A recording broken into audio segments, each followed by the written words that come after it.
Well, this is Tanveer Mohammed Masood, and in this edition of Career and Blog, I would basically try and look into the recent controversy that has been created by the recent disappearance, or rather the sudden disappearance of a Malaysian aircraft carrying around 200 to 300 passengers on board. These passengers are reportedly missing, and there are certain theories coming up over this issue as well. There is this terror theory which has been brought up by certain section, and this one theory basically cannot be ruled out. But the fact that the technological advancement has been made over the years,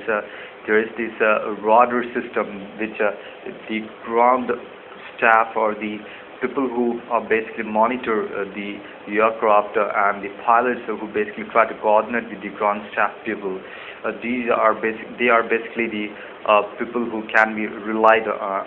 and they are basically the people who can give the correct and reliable information as to where exactly the plane would have been headed towards, and what exactly might be the status right now. But as of now, what exactly we can find is that no one is being able to give correct and authentic as well as reliable data as to the whereabouts of that particular aircraft, and this has created a flutter and fear of not only in Malaysia but in other parts of the civilized arena. All the people who monitor the